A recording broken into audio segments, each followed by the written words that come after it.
네, 우리 함께 사도신경으로 신앙고백 하시겠습니다. 나는 전능하신 아버지 하나님, 천지의 창조주를 믿습니다.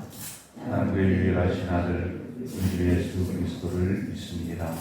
그는 성령으로 잉태 되어 무종자 마리아에게서 나시고 본토 빌라도에게 고난을 받아 십자가에 못 박혀 죽으시고 장사된 뒤 사흘 만에 죽은 자 가운데서 다시 살아나셨으며 하늘에 오르시어 전능하신 아버지 하나님 우편에 앉아 계시다가 그로부터 살아있는 자와 죽은 자를 심판하러 오십니다. 나는 성령을 믿으며 거룩한 공교회와 성도의 교제와 죄를 용서받는 것과 몸의 부활과 영생을 믿습니다. 아멘. 우리 함께 찬송 23장 찬송 23장 만입이 내게 있으면 그 입 다 가지고 찬송 23장 우리 함께 찬송하도록 하겠습니다. 23장입니다.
사무엘하 16장 15절에서 23절의 말씀입니다. 사무엘하 16장 15절에서 마지막 23절의 말씀을 한절씩 교독해서 보도록 하겠습니다. 압살롬과 모든 이스라엘 백성들이 예루살렘에 이르고 아히도벨도 그와 함께 이른지라. 다윗의 친구 아렉스랑 후스가 압살롬에게 말하되 그에게 말하기를 왕이여 만세 왕이여 만세하니. 압살롬이 후세에게 이르되 이것이 내가 친구를 후대하는 것이냐?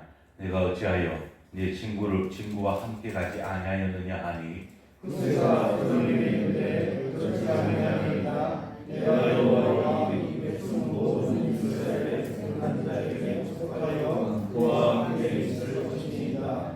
또 내가 이제 누구를 섬기리이까? 그의 아들이 아니니이까? 내가 전에 왕의 아버지를 섬긴 것 같이 왕을 섬기리이다 하니라. 압살롬이 아히도벨에게 이르되 너는 행하기를 우리에게 가르치자 하니. 아히도벨이 압살롬에게 이르되 왕의 아버지가 남겨두어 왕궁을 지키게 한 후궁들과 더불어 동침하소서. 그리하면 왕께서 왕의 아버지가 미워하는 바 등을 온 이스라엘이 들으리니 왕과 함께 있는 모든 사람의 힘이 더욱 강하여지리이다 하니라.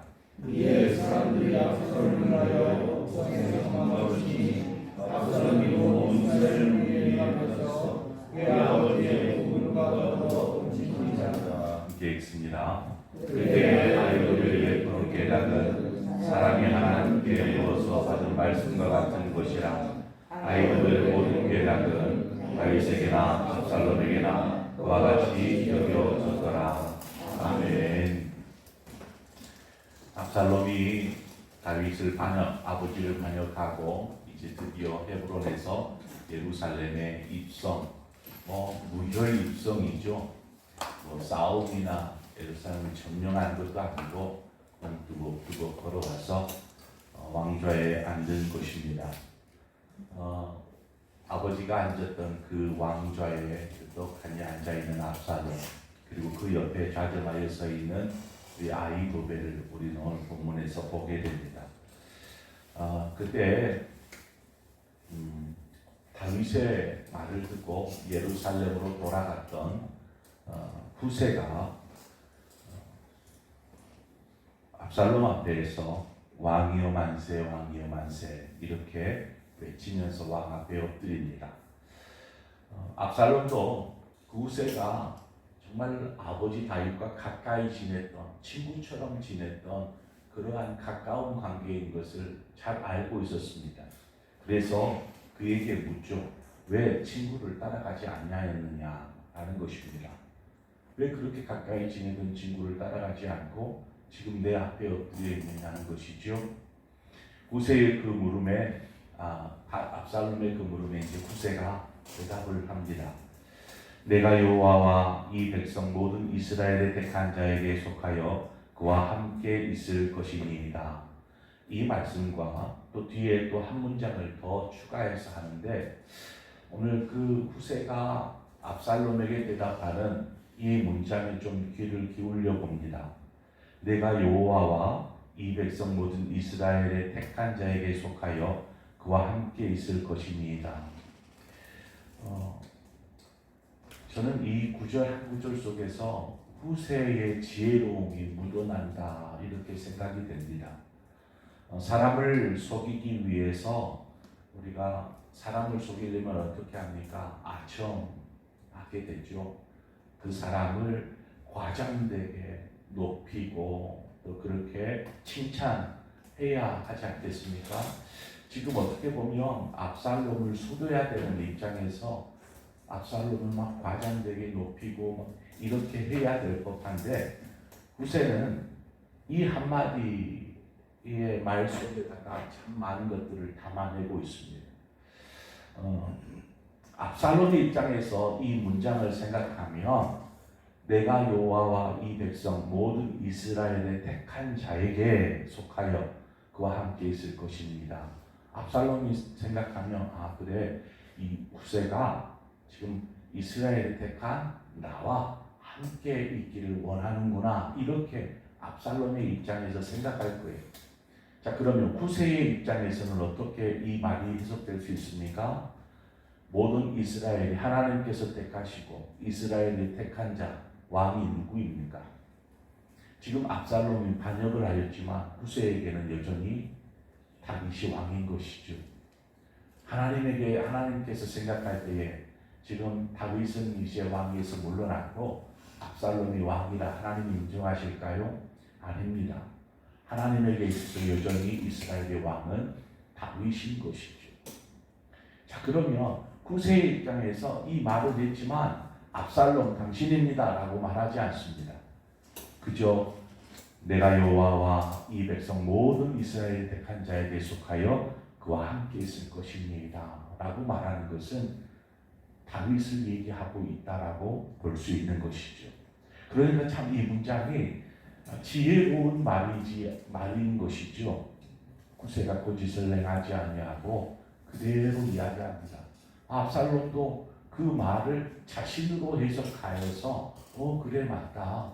내가 이제 왕이니까 나에게 속한 것이 맞다. 이렇게 받아들일 수 있는 것이죠. 뒤이어서 이제 후세가 한마디를 더 붙입니다. 이것은 다윗이 자신을 보낸 이유이기도 하고 후세에게 있어서는 사명이죠. 다윗이 나를 예루살렘에 돌려보낸 그 이유입니다. 내가 이제 누구를 섬기리까? 그의 아들이 아니니까 내가 전에 왕의 아버지를 섬긴 것 같이 왕을 섬기리이다. 이렇게 이야기합니다. 이렇게 보면 다윗을 섬기다가 이제 압살롬이 왕좌의 떡하니 앉아 있으니까 압살롬을 섬기는 어떤 기회주의적인 말처럼 보여집니다.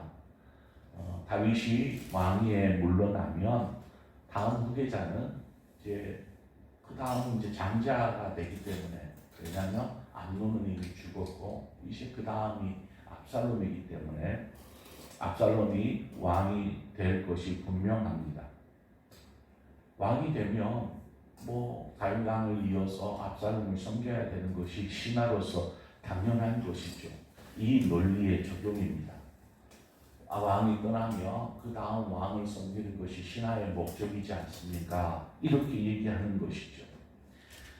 후세의 지혜로운 답변에 압살롬은 그냥 그래 더 이상 의심하지 않습니다. 그냥 있게 하는 것이죠. 우리가 사람을 속이려고 하다 보면 결국 자신도 속임을 당하게 됩니다. 압살롬이 다윗을 속여서 지금 왕좌를 차지한 것처럼 결국 압살롬 역시 속임을 당하고 있는 모습을 보게 됩니다. 후세가 이처럼 지혜로운 말들을 통해서 압살롬을 속였는데 그의 답변 안에는 참 지혜가 담겨 있습니다. 잠언에 보면 지혜라는 말이 참 많이 반복되어서 나옵니다. 잠언서에. 그 중에 잠언 15장 23절 이하의 말씀이 이렇습니다. 사람은 그 입의 대답으로 말미암아 기쁨을 얻나니 때에 맞는 말이 얼마나 아름다운고 지혜로운 자는 위로 향한 생명길로 말미암으로 그 아래에 있는 수호를 떠나게 되느니라. 이렇게 말합니다. 또 한 구절을 읽어드리자면 야고보서 3장 6절인데 혀는 곧 불이요 불의 세계라. 혀는 우리 지체 중에서 온 몸을 더럽히고 삶의 수레바퀴를 불사르나니 그 사르는 것이 지옥불에서 나느니라. 이렇게 말하고 있습니다. 자, 잠언의 말씀과 야고보서의 말씀에는 좀 비슷한 내용을 담고 있습니다. 그것이 뭐냐면 지혜롭지 못한 말로 인해서 지옥불이 시작되어지듯이 반대로 지혜로운 말로 인해서 생명길이 열린다라는 것입니다. 그러니까 우리의 말 한마디에 지옥과 같은 상황이 벌어질 수가 있고 말 한마디에 생명의 길이 열린다라는 것입니다. 그러므로 우리가 말을 얼마나 신중하고 또 지혜롭게 해야 하는지 그 말 한마디에 지옥과 천국을 오갈 수 있는 것입니다. 그만큼 이 혀의 권세가 무섭더라는 것이죠. 우리 그리스도인 된 우리가 정말 말 한마디 한마디를 신중하게 해야 합니다. 상대방을 고려하고 이것이 아니고 하나님 앞에서 정말 신중하게 이야기할 수 있는 지혜로움이 필요합니다. 왕좌에 앉은 압살롬이 그 옆에 있는 아히도벨에게 이제 예루살렘에 입성했고 왕좌에 앉았는데 이제 뭐 해야 됩니까? 라고 요 다음 해야 될 일들에 대해서 묻습니다. 아히도벨이 서슴없이 곧장 다윗 왕의 침소를 더럽히라 이렇게 얘기합니다. 왜 그의 침소를 더럽히라 이렇게 얘기하냐면 그렇게 함으로 이 부자지간에 완전히 고이 이제 패이는 것이죠. 완전히 적대하게 되는 것입니다. 그렇게 함으로 인해서 이제 만천하에 다윗과 압살롬은 거의 원수지간이 되어지는 것이죠. 더불어서 다윗을 싫어하는 사람, 반대하는 사람, 압살롬을 옹호하는 사람들은 더 힘을 받을 것입니다. 이제 자신들이 따르는 사람, 자신들이 원하는 사람이 왕이 되었다라고 여기기 때문이죠. 그렇게 아직도 다윗을 쫓는 이스라엘 백성들의 마음을 압살롬에게 향하게 하기 위한 방법으로 아히도벨이 내놓은 계략입니다. 다윗 왕의 진술을 더럽히소서. 고대 근동에는 왕의 후궁들, 그러니까 선왕이죠. 전 왕의 후궁들을 그 다음에 왕이 이들을 취합니다. 그렇게 함으로 이전 왕의 모든 것을 다음 왕이 인수했다라는 상징적 의미가 있다라고 합니다. 여하튼 그러한 의미에서 옥상에다가 장막을 치죠. 이스라엘 무리들이 보는 앞에서 아버지의 후궁들과 동침을 합니다. 사람들이 다 보는 이 옥상 위니까 오죽하겠어요. 여러분 지금 이 상황을 보면 뭐 생각나는 장면이 없습니까? 다윗이 옥상에 올랐을 때에 바세바를 봅니다. 그리고 그 여인을 보고 음욕을 품게 되지요. 바로 그 장소가 옥상이었습니다. 지금 옥상에서 참 많은 일들이 벌어지죠. 무엇보다 다윗의 후궁들이 옥상에서 이 욕을 당하는 이 일들은 이미 정해진 일이었습니다. 아이도벨이 이게 머릿속에서 나온 계략처럼 보이는데 이것은 오늘 말씀에서 좀 애매한 구절이 나와요. 저기 23절에 보면 그때의 아이도벨이 베푸는 계략은 사울이 하나님께 물어서 받은 말씀과 같은 것이라 이렇게 나옵니다. 하나님께 물어서 받은 말씀과 같다. 이 말은 무슨 말이냐면 아이도벨 나름대로 이제 세력들을 다윗에게서 압살롬에게로 이렇게 하기 위해서 후궁들과 동침하는 이 것들을 계획으로 생각했는데 이미 이것은 하나님의 뜻 안에 있었던 사건입니다.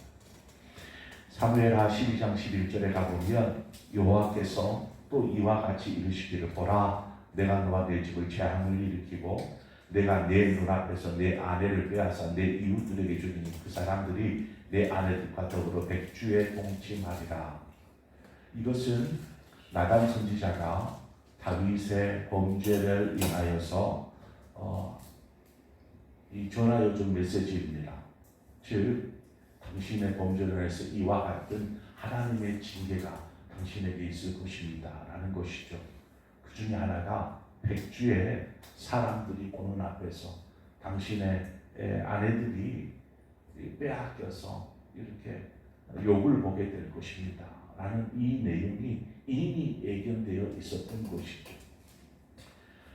그렇게 보면 결국 하나님의 말씀은 어떠한 방법으로든 이루어지더라는 것입니다. 하나님의 뜻은 그것을 누가 돌이키고자 해서 돌이킬 수 있는 것이 아니더라는 것이죠. 그래서 우리가 이것을 그대로 적용해 보자면 오늘 우리가 보는 하나님의 말씀, 성경에 기록되어진 이 모든 말씀을 우리가 믿고 신뢰하며 따르면 그대로 이루어진다는 사실입니다. 하나님의 그 뜻대로.